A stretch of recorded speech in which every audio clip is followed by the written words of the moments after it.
For a few years, I've been reviewing bad Christmas specials on my movie matchup blog at Colin Watches Movies. This year, I'm taking the reviews to YouTube along with some friends.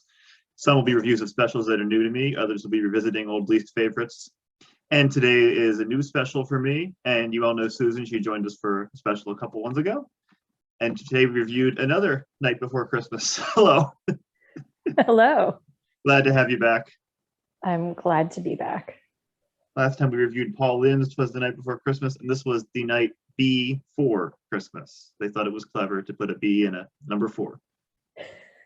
It wasn't not clever. No. We've been referring to it as The Night Before Christmas. And I was sort of imagining that B44, the Canadian boy band consisting of twins and another guy, would make an appearance, but this was much better. The music was much better than B44 songs. They never got around to making a Christmas album, right? They probably did. They're like LFO in that I feel like all three of them were the same guy. I think they were. Well, 2 of them are the same guy because 2 of them were twins. Yeah, that makes sense now that I think about it. Yeah. Although maybe the little boy in that video grew up to be the main character from this. That the little boy on the beach. Yeah. I like that. Yeah. Who has? I don't know why he's in the video, but that's another story. This is a 25-minute special told entirely in rhyme, like The Night Before Christmas, but kind of in rap. Well, I think, it's very, very hip hop. Yes. It's not really rapping, but it's trying to be that style, yeah. And some of the rhymes actually work pretty well, and some are very forced. Some of them were very forced, but some of them were pretty clever. Yeah. I wasn't mad at any of it. I was very entertained. It was perfectly entertaining, absolutely. I did like what they said. Well, of all things, I didn't know this going in. A virus takes over the North Pole, which is very topical right now. But yes, they rhymed virus with the mullet of Billy Ray Cyrus, which came out in 2003, so that's relevant. That was a quality rhyme. I wonder how Miley Cyrus feels about it. Well, she wasn't a thing yet in 2003, right? I mean, she was alive, but she wasn't. She wasn't a thing. Yeah, I don't know when Hannah Montana came out. Probably not then. I think after. I don't know, because she's like my age. She would have been like 11 at the time. Yeah. I don't think she was quite a thing. She probably wasn't the target audience for this either. Probably not. Very early on, they said that Calvin was in search of his soul, which was kind of weird. Yeah. Well, I thought Elvin. I keep calling him Calvin because a different special. Yeah, Elvin. Elvin. I liked it. I like the names that they chose.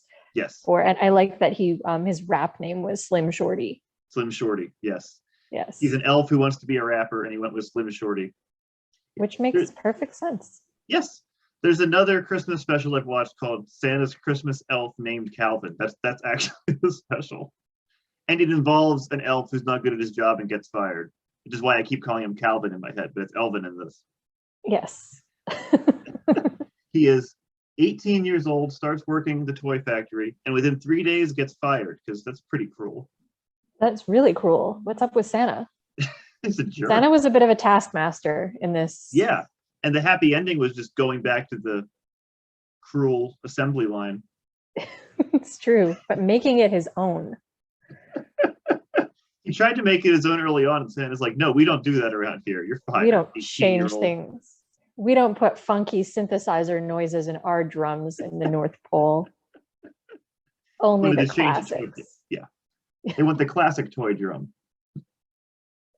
But they said, you've worked here 3 days, and now you're fired. Is there no training program? Well, maybe because he was born into it, right? His parents were both elves on the assembly line. So maybe his whole life was leading to that moment I like the idea that elves can't start working until they're 18. That's good, at least. Yeah. Like they're not born and then immediately into the workhouse. Yeah, that'd be kind of creepy. It's like, oh yeah, start on the assembly line now that you can talk. So if this came out in 2003, since the story is about someone born into a job everyone expects him to do because his parents did it, then runs away and comes back to it anyway, is this the George W. Bush story? That checks out. Yeah. I think that's what they were going for.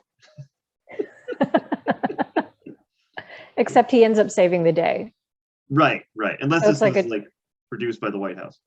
It's a it's a redemption story. I feel like this particular um, animated special was not made by anything white, which is good. No, it is good. Yeah.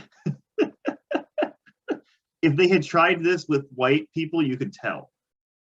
Oh, definitely. Yeah. It felt like authentic enough. Yes. Yeah. I was afraid going in. I'm like, oh, please don't be what I'm afraid this is going to be. Yeah. How do you do, fellow kids? So he gets fired after 3 days, and they give him a reindeer. Aren't those like kind of in low supply? I don't know. Maybe He not. flies off in a car with a Yes. reindeer.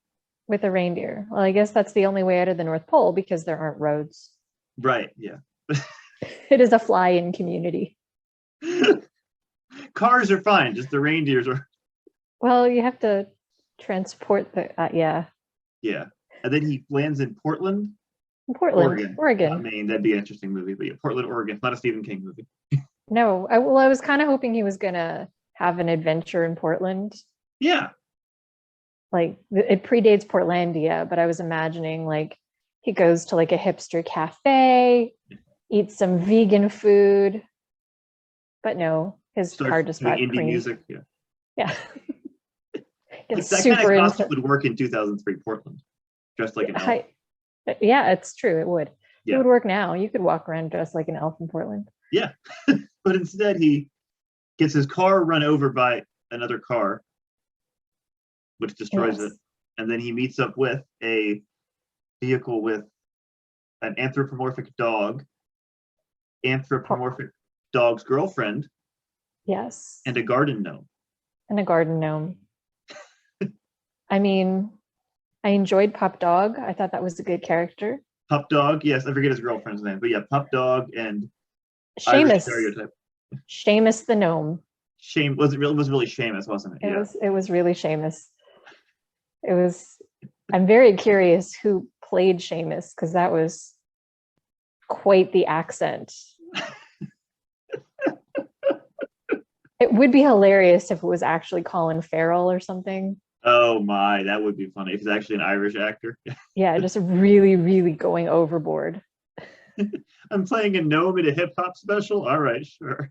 Why not? It's fun. Easy work. I want to see that backstory where he rescues the gnome from his life of standing outside someone's lawn. Me too. And I want to know yuppie's lawn, right? Yeah. Yeah, and like, how did Seamus become a DJ? That's a really interesting trajectory in a career for a gnome. I think he would fit in the hip hop community because half of garden gnomes are standing there and the other half are bending over showing their butt. So I feel like it would work, but I don't know how he learned how to turntable. Yeah, and he was quite good at it by the end. Run the turntable. I don't know what the verb is. DJ. He became a turntablist, I believe. How the turntables. But I liked some of the early like rhymes, like Elvin, when he's like planning to leave, he said, "I got flow and I'm dapper." I was like, that's good. Yeah, they were clever. Absolutely. They didn't write any more early ones down. No, I liked that they named him Pup Daddy too. That was good. And yeah, Virus and Billy Ray Cyrus. That was a good rhyme. So they're taking their show to Los Angeles because I don't know why we were in Portland at all or why they were in Portland, but maybe they were in Canada. You know, they were up in Vancouver checking out this scene. Drake didn't sign them. Yeah, exactly. They stopped in Seattle, way too grunge still, and then they're just headed to California. There you go. And they go to the club called the Copacabana.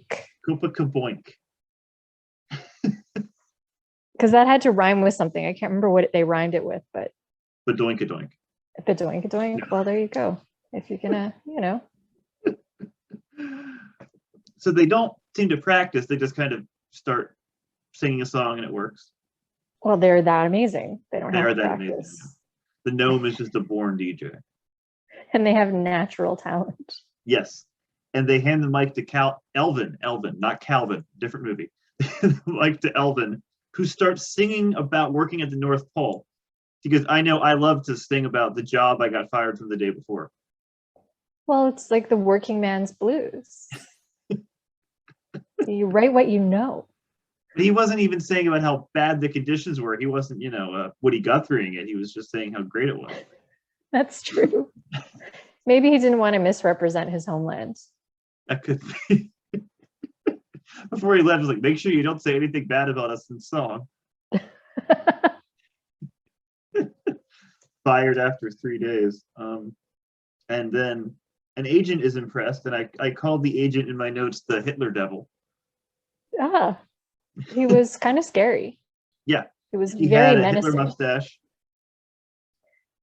I was really curious if he was based on some actual hip hop producer that I'm not aware of or don't remember. I was trying to think, and I couldn't think of anybody. But he was, he was pretty scary. Well, his name was something Mephistopheles related, right? Yes. Yeah. It might have been, of all things, there's a parody of The Devil and Daniel Webster called The Devil and Daniel Mouse, where someone signs their soul to the devil who's a music agent. Oh. Yeah. So I wonder if it's related to that, or I'm just completely pulling it out of thin air. But yeah. That makes sense. It didn't seem to be quite that deep, but it was also for kids. So Right. Well, this one was too, like, weirdly enough. Yeah. Kids love the devil in their specials. Who doesn't? And what was with his suit? That was it was very Steve Harvey. But like, did you notice how the reflection on the suit, the animation didn't match? Yes, I did notice that. Like, I don't know how to describe it without, I'll show it in the video, but like it didn't move fluidly with the animation, like they added in the later effects to it. Yeah. It was probably just really, quick and dirty animation. It was definitely quick and dirty. Yeah. It was like when you're on one of those old websites where the background doesn't change, but the foreground does, and you scroll down. Yes. Yeah. It's the weirdest description, but that's what it was. Yeah. It did have that. Well, like the Flintstones worked that way, right? Like they would move the right. They move the background, but not background, the right. Like so the characters, their clothes would never move, just their faces and their hands would move. Right. That's what it was. It's just so noticeable in this case. It was, I guess, because it was newer. So it was kind of like a blend of kind of newer, not new, but like more recent animation technology and this like really old school, quick way of doing it. I will say the animation was not high budget, but at least it was stylized, which is something. Yeah, and it fit the characters. Yeah, it kind of fit the whole hip hop nature of it. It worked. Yeah. So he signs them, and then was this when they had the first? When did they have the first music video? It was at that time, yeah. And I noted that it was like a TLC kind of music break. Yeah, which was interesting. The band, not the channel with the sister wives. Correct. Yes, the band. I was thinking like the Spice Girls. That didn't seem quite right. Yeah, TLC is more accurate. I think it was TLC. Like there was a couple of different things they were going for, and I was trying to think. I was like either that or like Destiny's Child, but I think it was more TLC. Yeah. And the song didn't really add that much. It's kind of recapped what we had learned so far. I was just sort of wondering, like, if it was like, because it aired on TV, I assume, right? Like, if it was like the bumper between commercials. So, like, maybe they just to catch you up in case you missed the first part of the show. This is what's going on. Yeah, I wasn't sure. It was like, oh, we have a 15-minute poem and need to stretch the special to half an hour. That could be too. Yeah. There were multiple, and they all featured repurposed animation from earlier in the special. Yes. I saw that clip of the gnome doing this 10 times. That's all the gnome could do. And the microphone got tossed about 8. Yes. Yeah, that was amusing if nothing else. The songs didn't really move anything forward, but it's not a musical, so that's not the rule. No, exactly. It was just like a little musical interlude. Yeah. Again, it all fit what it was going for, so I can't even be upset with it. It did. Yeah. There was around that time, I can't remember where exactly, but the scary producer guy said, or maybe it was his daughter who said, "I'll squeeze you like Oprah in bicycle tights." And I was like, oh no, that doesn't feel appropriate. No, it's like, oh, we're gonna make an Oprah is fat joke in 2003. Okay, that's original. Very and a weird timing because yeah. And why does the daughter care about Oprah? I don't know. The daughter was fun. Evelina Katrina Susol. Yes. She was things. Yes, the producer only, well, maybe not only, but he produced music and then would buy his daughter bicycles and then she'd throw them away. Yes. Which is an interesting motivation, but hey. Whatever turns your crank. Yeah. Yeah, she didn't need Santa. She didn't need Christmas because her daddy could buy her whatever she wanted. Yes. Standard spoiled kid in a Christmas special. Yes. But she was fun. Yeah. But yes, but I also noticed that when the sun came up, because he locked him in his basement for like days on end, the sun came up and it looked like an egg. I missed that. It's like a scrambled egg. Or a poached egg, I guess. It's very bizarre. Yeah. Maybe whoever was animating it was hungry at the time. That could be. You can tell like when an animator sticks something sexual in a movie, it's like, oh yeah, they've been stuck in the basement animating for a long time. Just had eaten a while in this case. And meanwhile, at the North Pole, because this has to be part of it, everyone's sick with mystery virus number 3. I don't know. It was interesting. It was like everyone was in quarantine. It was it was sort of prescient to recent times. Would have been totally normal until about 2 years ago to watch this. Yeah. Exactly. Now there's supply chain problems because Santa's sick. Creepy, lecherous producers. It's all really has aged well. It has. Yeah. Unfortunately. Yeah. And it shouldn't have, but it did. So anyway, the girl doesn't believe in Santa, but he holds a press conference.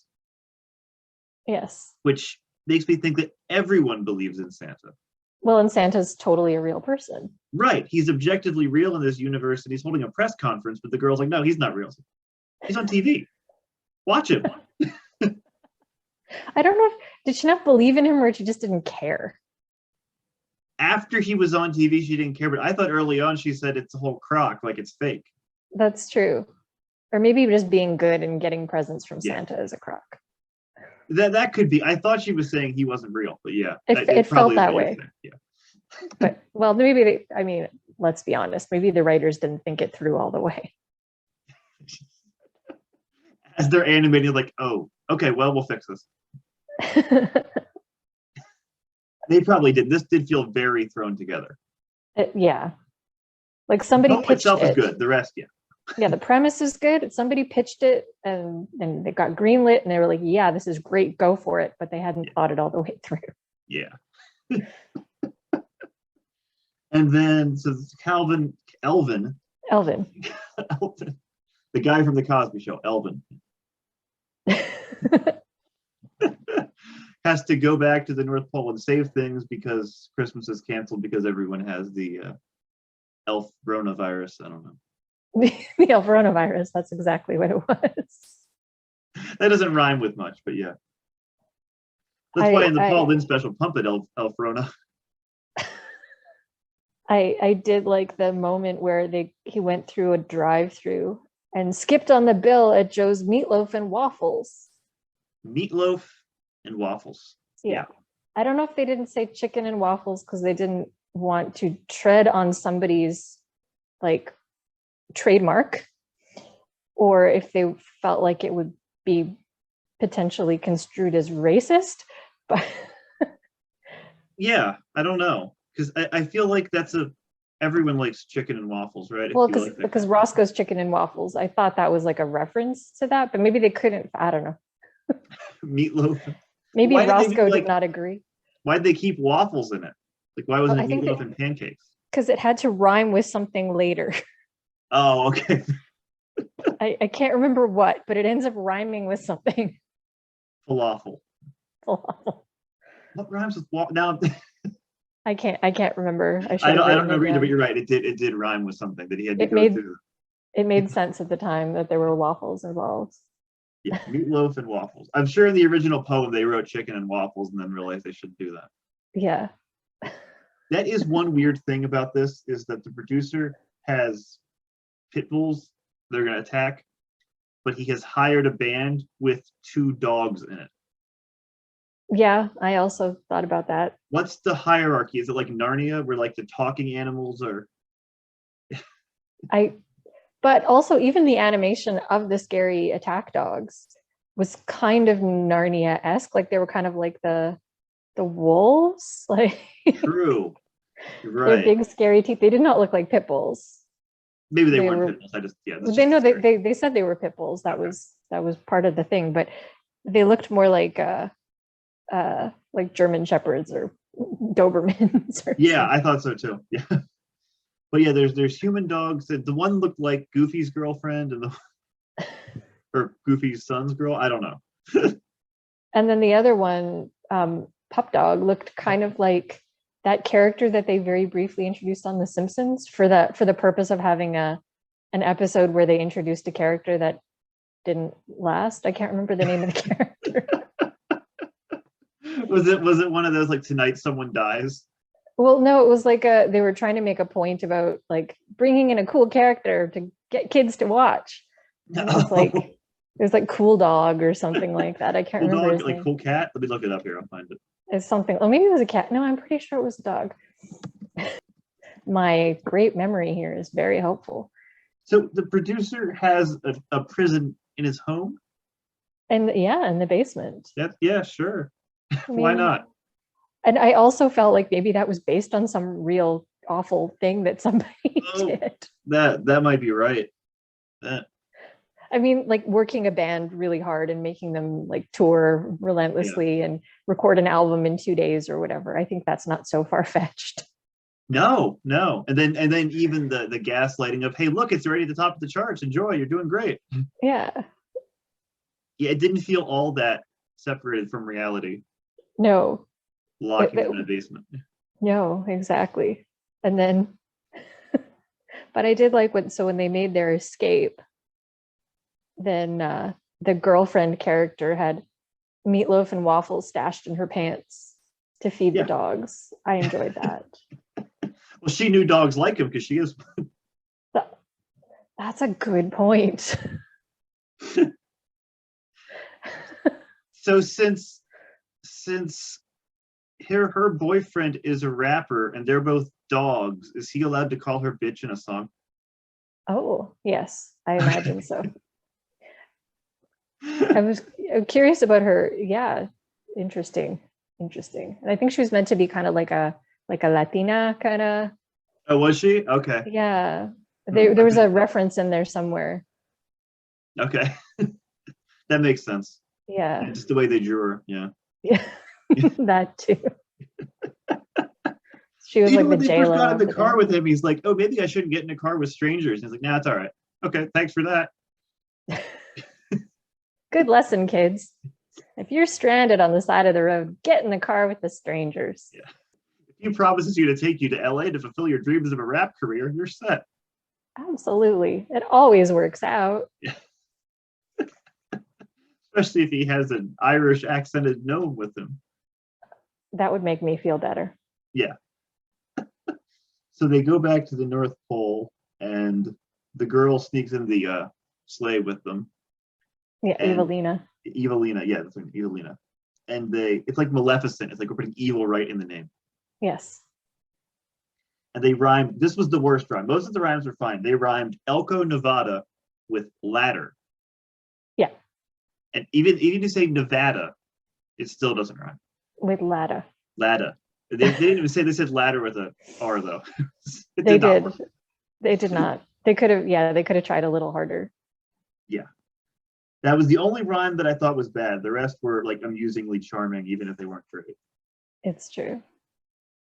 They go back to the North. Go ahead. No, they go to the North Pole, and Evelina has like a Grinch's heart that grows kind of moment. Just to ram home the cliche. Yes, but it grows not because she's the wonder of Christmas, because she sees all the stuff. Yeah, she's very impressed. It's a materialistic Grinch. Oh, look at all this stuff. I love Christmas now.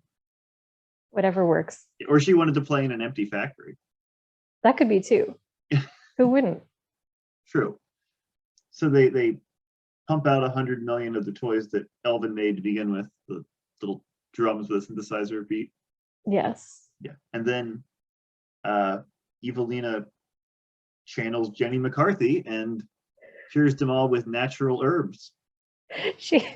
What I wrote down was Evelina makes some ivermectin because it tasted like paste and smelled of manure. I'm sure they meant well in 2003, but they couldn't have known. I mean, ivermectin existed, but nobody was taking it for that. A very anti-vax Christmas.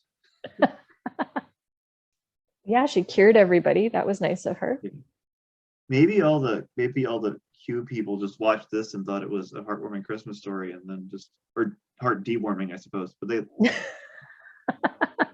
watch this, and that's why they don't believe in vaccines now.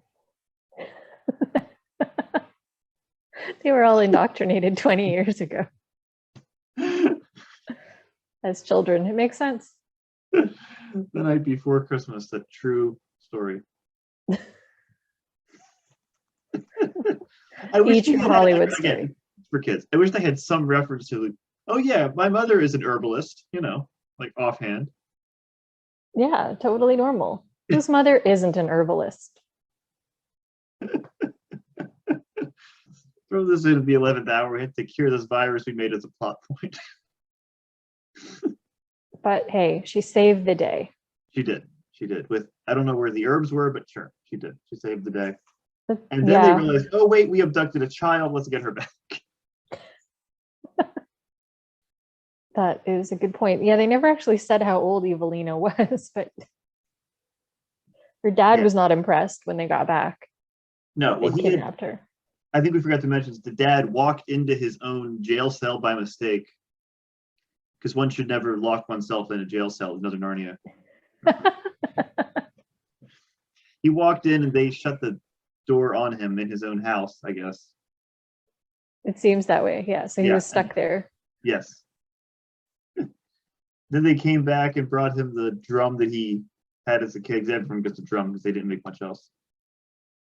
They had a few leftover toys, it seemed like, and then everyone else got little drummer box. I don't know how Christmas works. Santa never came to my house.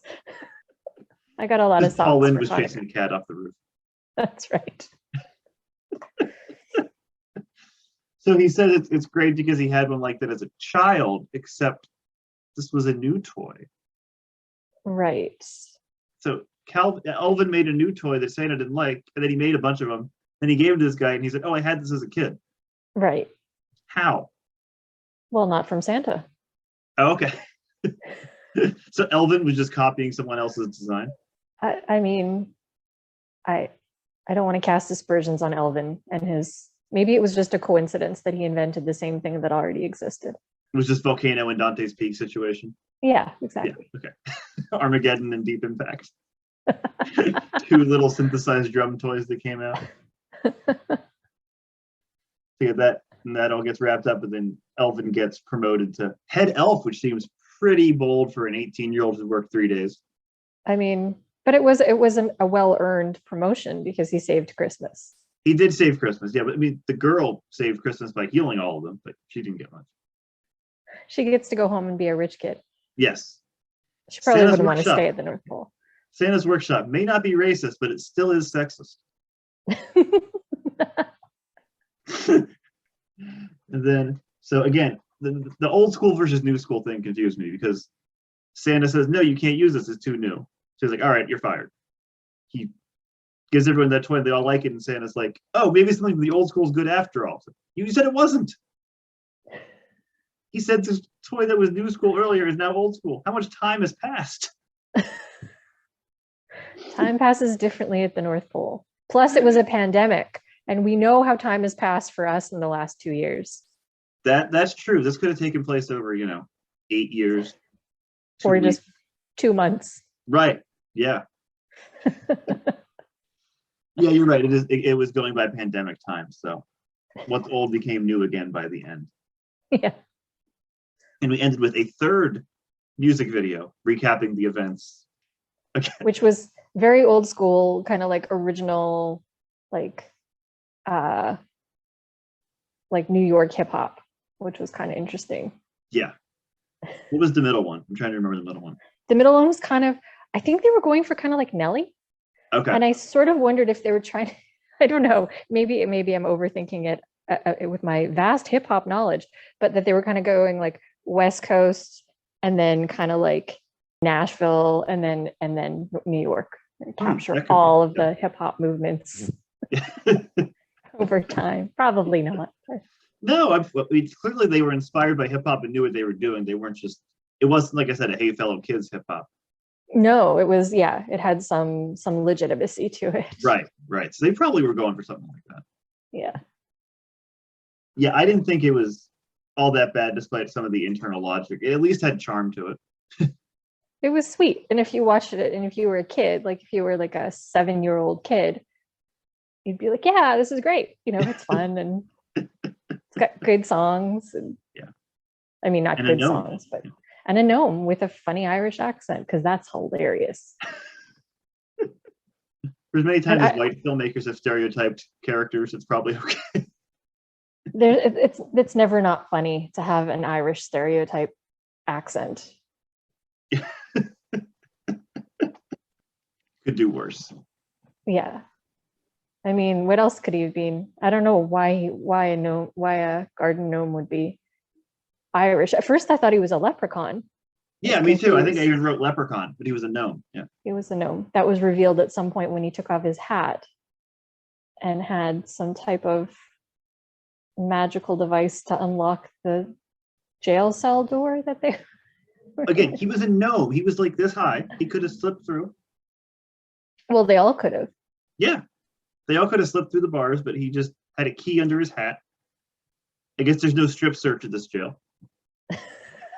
Thank goodness.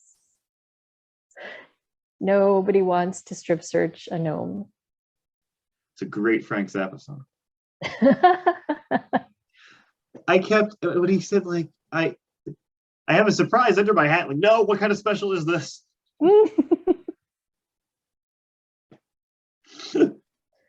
Yeah, between the key in his hat and the waffles in the girl's pants, there's a lot happening with hidden devices. Yes, is that like, oh yeah, that is. That's like a reference to prisoners hiding things up there. Yeah. Well, I didn't think of it that way. I didn't until now. Sorry, that's not how I meant it at all. She literally hid the way to get out in her pants. I feel like that's an intentional. Well, she was thinking about it. I mean, she was thinking ahead. Yes. I don't know how she remembered, and how you hide waffles in your pants. Meatloaf and waffles in your pants. I don't know. Well, I mean, some people are well endowed. Maybe she was wearing, I sort of didn't, I think her pants were drawn pretty tight, but maybe they were meant to be like more like sweatpants and have a little bit more give to them. Yeah, I don't know how you put meatloaf in pants. That's tough. I mean, he would do anything for love, but he won't do that. Yeah, the meatloaf and waffles were on a plate. And like perfectly stacked still. Yeah. Again, it's a cartoon. Yeah, that is the joy of animation. It wasn't, yeah. Pull it out of thin air like a Wile E. Coyote cartoon. I thought it would have made more sense if they'd given her a backpack or something, but yeah. A purse, something. Yeah. She could carry something in. Yeah, that would make sense. Yeah. And why didn't the dog sniff it before? Again, human dog, dog, all very confusing. Every plot problem was solved in the moment. It's like, oh, we need to fix this. Oh, she has meatloaf in her pants. Okay, yeah. Sure. And it wasn't a euphemism. No, she actually had meatloaf in her pants. It was not Paradise by the Dashboard. It was not. Anything else to add about this special? No, but I like I say, I was entertained. Yeah, I was gonna say, is it so bad it's good, but not really, because it's pretty enjoyable in its own Yeah, it wasn't bad at all. It was sweet and funny and charming and Yeah. not offensive. No, it was one when I heard about it, I'm like, oh, this is probably going to be awful. And it was like charmingly cheap, but it wasn't all that bad. Yeah. Yeah. All right. Thank you for joining me for this. This was fun as always. Leave a comment down if you saw this when it first aired. I had trouble finding this too many places, so I'm curious how popular it is. And thanks for watching. We will see you next time. Goodbye. Merry Christmas. Merry Christmas.